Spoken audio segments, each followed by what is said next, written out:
Welcome to Henley Royal Regatta 2026. Over the next 6 days, centuries of tradition, sporting rivalry and unmistakable British style combine on this unique stretch of the River Thames. This is the highlights show. We're going to be bringing you the very best of what happens out on the water, and we start in the Fawley with a head-to-head between St Paul's and Lee.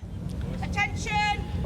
So the Fawley Challenge Cup now, St Paul's School on the Berkshire Station to the left of your picture there, against Lea Rowing Club on the Buck Station. Such good work here at the start there, Lee. Just putting their rudder on there, just keep an eye, because they are going across the course, and hopefully either the umpire or the spowsman will notice and they'll get themselves straight. That was the orange boat on the Buckinghamshire station, and it's quite hard to steer that station because the island comes towards you and it makes you want to spook. And as an athlete or a steers person, you need to just be looking at that V and keep your boat straight. Yeah, Lee definitely went charging out into the middle of the water, and then has had to correct itself a little bit, nudge back towards the boom and a little bit further down the track.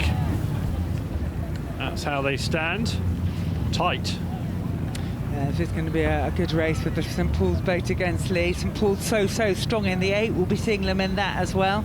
Their Fawley boat in this quad. So another strong squad. We were talking about Thames Rowing Club and their strong squad. St Paul's School, they will have come up through the school with heroes who are racing and rowing phenomenal strokes and watching and great results and going on to represent the country. So they will have watched at these St Paul's guys, and they won't be scared of being down. They'll be used to being in competitive situations in their training squad day in, day out. Well, this is a very competitive situation, isn't it? The white and black of St Paul's School, top of your picture there. So a very good race here, the Fawley Challenge Cup, and look how tight it is. We're well into the race here, and it's anybody's. And Lee are going to have to go again here, aren't they? Because they haven't shaken off St Paul's. I mean, this is a fantastic race, and this is what we can see with St Paul's on their programme. There is such an efficient way of rowing that they can stay in touch, because every time you see the blades are coming down to the water, they're cool, they're calm, and they've got this rhythm. We talked earlier on about the boat doing some of the work, and I think St Paul's do that better than any other programme when I watch them. It doesn't mean they're going to win this race because it's side by side, but you know, it keeps you a little bit fresher as an athlete. It means you have a little bit more to give potentially at this point in the race. So Lea Rowing Club in the orange to the left of your picture. They've just about had ascendancy, but it's only been marginal all the way down, and we'll get a better angle in a moment. But there you can see in the bow seat, say go Watson. It looks like, yeah, again, they've just nudged ahead, Lee, haven't they? It's been tight all the way down, but in the last few seconds, whilst we were watching in the bow seat there, Watson has a little glance to see what's going on. This is a fantastic race, Tim. It is all the way. They're both a little bit in the middle of the river, but I think they're going to be fine and safe, and I think Lee will hold on to it. But what a race for this point on a Tuesday. Yeah, very good race. It's going to be Lea Rowing Club who take it in the Fawley Challenge Cup, but less than a length between them and St Paul's School, and actually that was the biggest margin we had all the way down the course. For most of the race, that was really nip and tuck. This is the Fawley Challenge Cup, George Watson's College against Los Gatos Rowing Club of the USA. Sarah Winklis is dashing off, I suspect, for umpiring duties, yes. Replaced by Baroness Granger, Catherine Granger. Good morning to you. Good morning, Tim. Lovely to be with you. Great to see you here. It's a good start to this Henley Royal Regatta. A little bit of a breeze, sun's shining brighter now. And here we are into the Fawley Challenge Cup, race 10 on the programme, and on the Berkshire Station. And the boat you can see moving well there, George Watson's College. Has a little bit of a lead. How are conditions out there, Catherine? You've been out there for the last hour or so. Yeah, it's a beautiful day. It's the sun is out. We've had a spot of rain earlier, which has probably kept the temperatures very manageable. It's a really lovely temperature to be competing in. The conditions are mild headwind, but nothing too troubling for the crews. So, yeah, if I still had it in me, I'd be looking forward to coming down this course. I'm sure you have. I wouldn't doubt it for a moment. It's nice for the competitors, beautiful for spectators as well. So comfortable for watching. Well, as they approach that finish line, it's very tight. There's Gatos to the left of your picture. Their week could be over unless they can find something more. It's right in front of Stewart's now at the business end of the race. We're a few strokes away from home, and look how tight this is. The Americans coming again to try and challenge George Watson's College.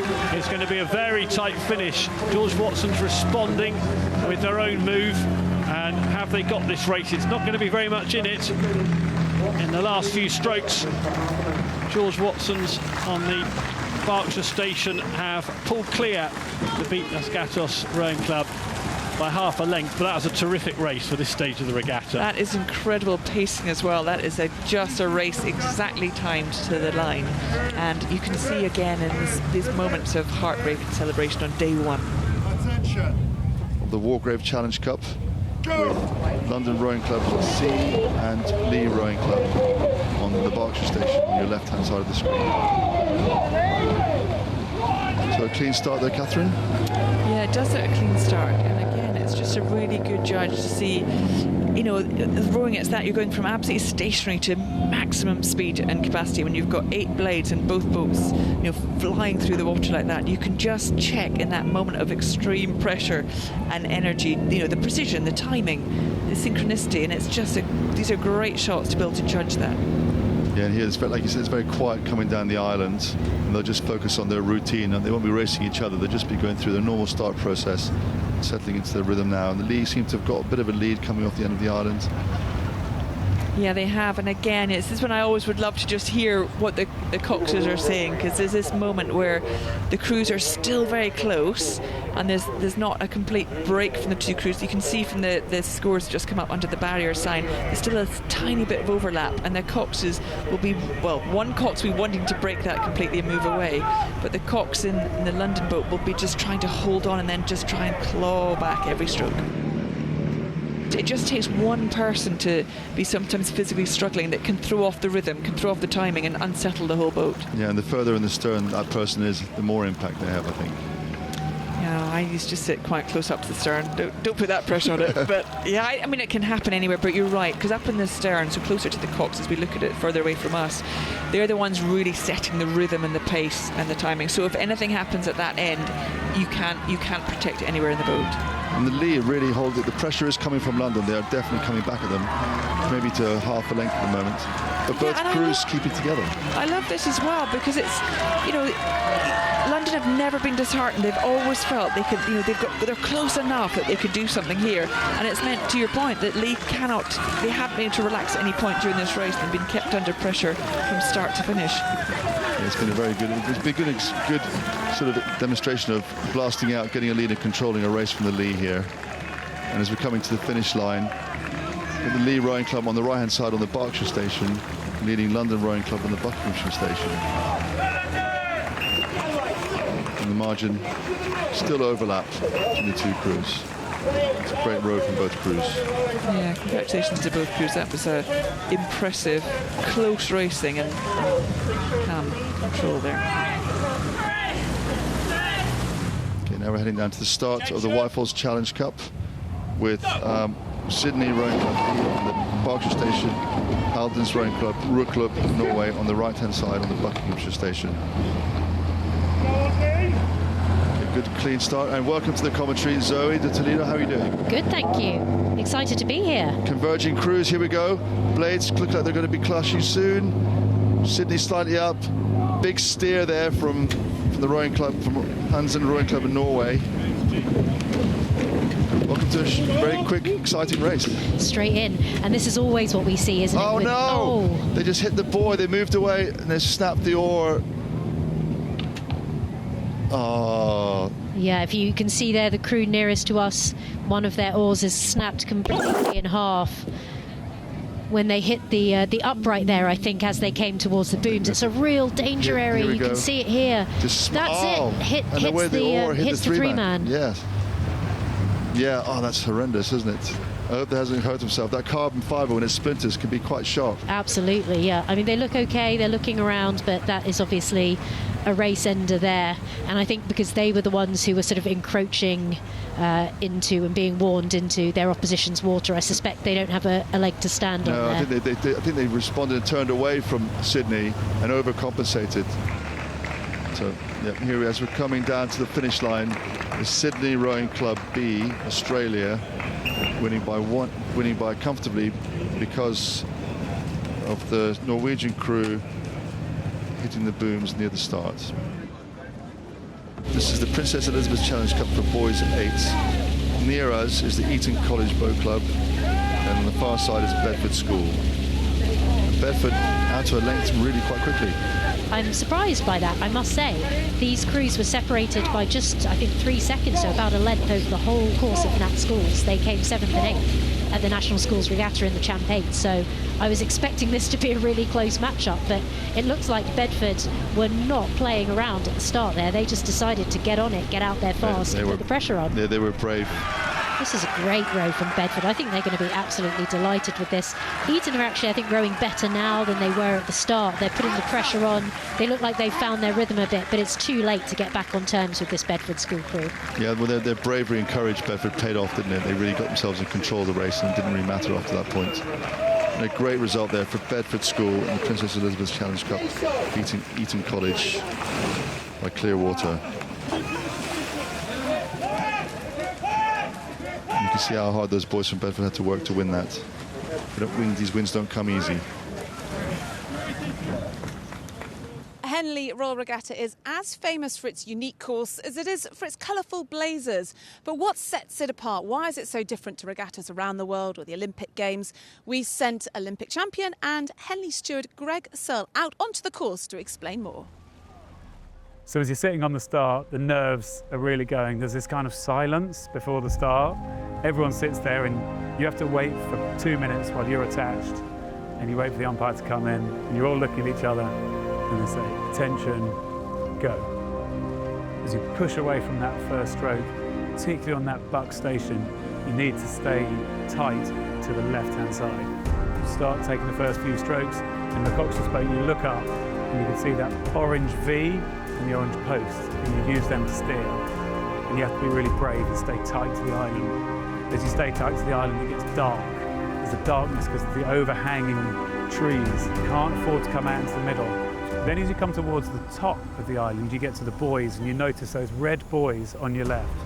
The red buoys are there and they're a warning that you're coming towards the booms. At the top of the island, suddenly everything happens. It opens up. You might have a crosswind coming from the side.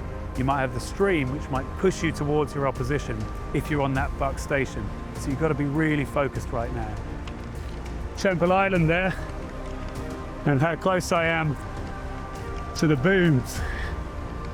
The booms, these big wooden logs. It's different to any other rowing course in the world because you've got wooden beams or booms. If you hit them, it's virtually race over. And you're now coming out towards a minute. As you come towards a minute, you get to the first signal. The signal you get to is the quarter mile. These signals are set up so that there's boards that get pulled up by the signaller and show which crew is in front. As a rower, I could always look and out of the corner of my eye, glance to the left and see, do they put up number 1, which is the crew on the Berkshire station, or number 2, which is the crew on the Buck station. And then you get to the mark, which we call the barrier. The barrier is really just a fence on the right-hand bank, on the Berkshire bank. You pass it, and you pass the next signal. The signallers will pull up the numbers to show who's in front. Is it number 1 or is it number 2? As you row away from the barrier, you come into this quieter section of the course. There's no crowds either side. You tend to really just have to focus in on what you're doing within your boat. You try and scull long, you try and row long, take an extra turn of the wheels, be efficient. As you come to the Fawley marker, you get a big emotional lift because you know you're going through halfway. The Fawley marker is the biggest of the signals. It's on the Berkshire side, it's on the right. And as you come past it, they'll drop a flag and the stewards in the boat behind will take a time. As you're coming through that third quarter, you come towards Upper Thames and you come towards Remenham Club. We get this thing called the Remenham Roar. If it's one of the clubs which is part of Remenham, they get a particularly good cheer, a particularly good bit of support, and it really starts to lift you up. And you actually feel a bit taller, you sit a bit taller in your seat, you try and pull a bit harder. People will often do a push as they come past Remenham. And again, try to start to make a move. You know you're getting into the third quarter, you're getting towards the fourth quarter. Now is the time when you know both crews are really hurting. Now is the time when a move can really make a difference. And then you get to the enclosures. Often crews will push, they'll look to lift the rate, they'll look to dig deeper. If the crews are side by side, people will be coming off their seats, people will be shouting, people will be trying to get you to push a little bit harder. And you dig deep, the hairs on the back of your neck go up. You know that this is it, this is what you've prepared for all year, this is your Henley race, this could be your Henley final. You're racing for one of those red boxes, the red box that has the Henley medal in it. It's your final chance to get that little move to get you ahead. If you're still side by side, this is absolutely what it's all about. You're trying to give it everything you can. You're trying to completely empty the tank and you're coming down. 10 more strokes, staying long, holding your blades in, pushing it out and coming towards the finish line, desperately trying to get that bow in front. And then you get there. You know it's time to stop rowing. You desperately hope the beep is for you, that your bow has been in front. You have got your boat over the finish line and you've progressed to the next round, or maybe you've won that red box and you're going to walk away with a Henley medal. And the atmosphere really does build and build along the course, reaching a crescendo outside the Stewards' enclosure. Let's now see what the crowds were cheering with the best from the afternoon and the evening sessions. Go! This is the start of the Wyfold Challenge Cup. Fairmount Rowing Association USA. On the left of your team versus Minerva Bath Rowing Club in that bright yellow on the right of your screen. This is the Club Open Fours event.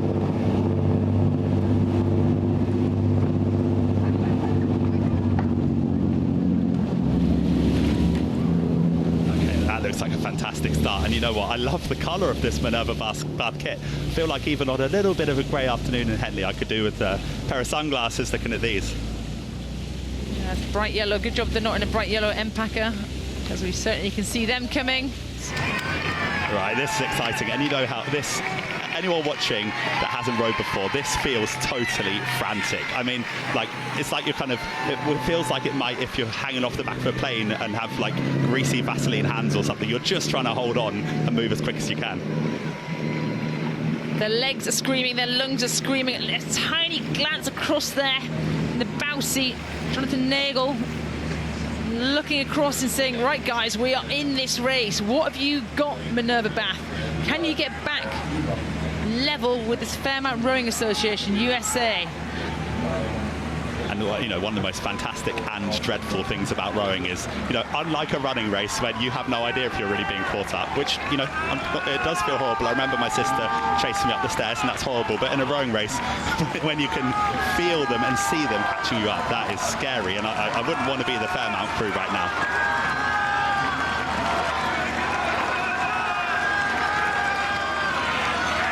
Wow, as you're coming down these final stages, Fairmount have been leading the entire time. What have Minerva got? Have they got any more beans in their back pocket? This is so tight as they're heading towards the floating grandstand. A little look across again from the bowman from Minerva. Okay, this is going to be a tough one for the finish judges. I am not calling this. I think Fairmount. Oh, I'm not even going to say it, Jack. That was a photo finish. We're going to have to wait to see if Fairmount have done it or not, as they head towards us, almost clashing into our commentary box. That was an unbelievable finish from Minerva Bath. So we look in slow motion. Oh! I must point out that camera's not, our camera that we see there is not the finish line exactly. So I'd love to see where our umpire judges have called it. Haven't had an official call yet. It's going to be coming to you as soon as we hear that. But what a race from both these crews from different sides of the Atlantic. Went neck and neck. Yeah, hats off to all 8 of these athletes. What a show. And I think Bath Minerva just got it. They've been told there's a huge scream there from the boys in yellow from the West Country. They weren't running for any part of that race apart from the last surge, and that's a win in the Wyfold Challenge Cup for Minerva Bath over Fairmount Rowing Association USA. Fawley Challenge Cup, Ridley College, Canada on the left of your screen versus Norwich School on the right of your screen. Here we go. This is two impressive junior quadruple sculls, because look how they've gone off the start there, straight as an arrow. And it is difficult doing this when you are putting 100% of your power. The person steering these boats, they have a rudder wire attached to one of their feet, and the tiniest movements will really swing your boat sideways. So to be able to apply that level of power and go off as straight as this, I'm impressed.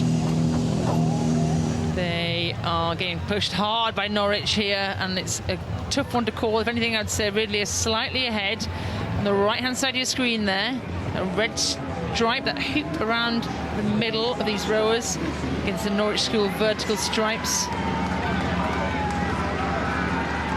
With very little to call between these crews, I think in this next sort of minute and a half of this, whoever can keep it neat and tidy, you know, not get too scrappy when it gets a bit bouncy, will win this race.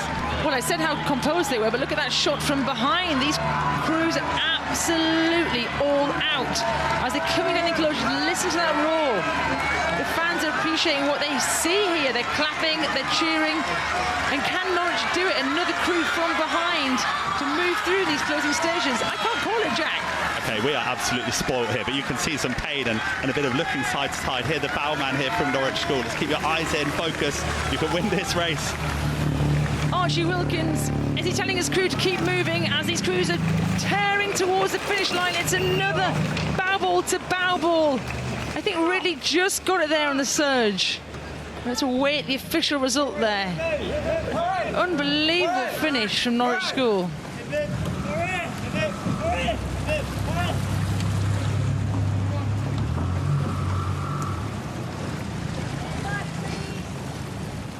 Oh, it looked from where we were almost Ridley, but I wouldn't like to call it, Jack. I would definitely not like to call it. We're being spoiled with some pretty tight racing, but that was tight all the way down. You know, there's barely a few feet at any point. We'll wait for the official result coming through any second to us, but both crews, what an absolutely huge race from these 8 rowers, because that was magnificent. Absolutely incredible. They'll know about that, won't they?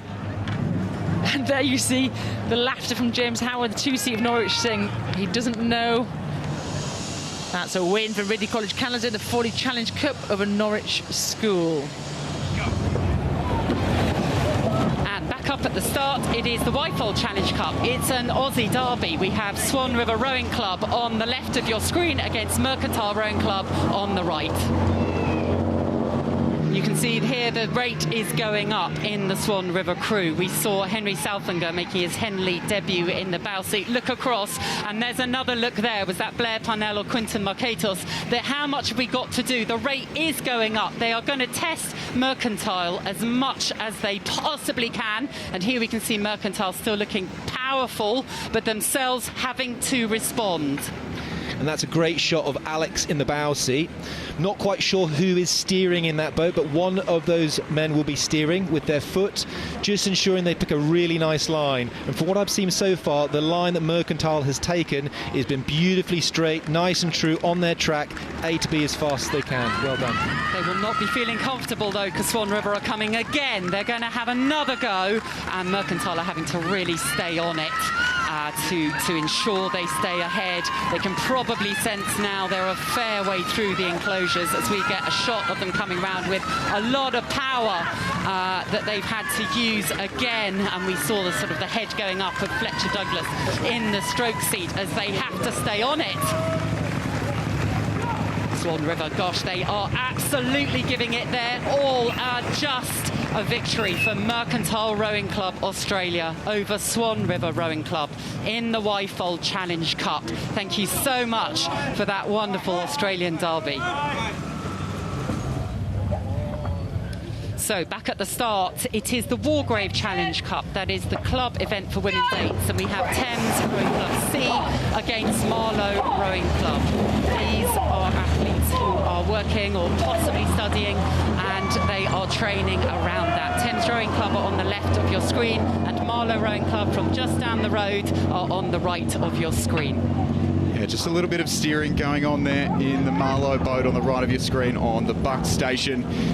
Looking like it has just been corrected. It is tricky down there at the shadows of Temple Islands, and hasn't seemed to impede them as they're drawn pretty much level as they get joined by our camera boat as they poke out from the end of Temple Island there. So these crews have been racing through the summer season, and they've got lots of race experience, and will be really, this is a tough match-up, isn't it, for both crews. Thames Rowing Club C, part of a massive squad, but Marlow Rowing Club, part of a growing body of the record entry at Henley Royal Regatta, with 10 Marlow crews racing here. So again, part of a club that is learning to train as a squad and raise up the performance levels.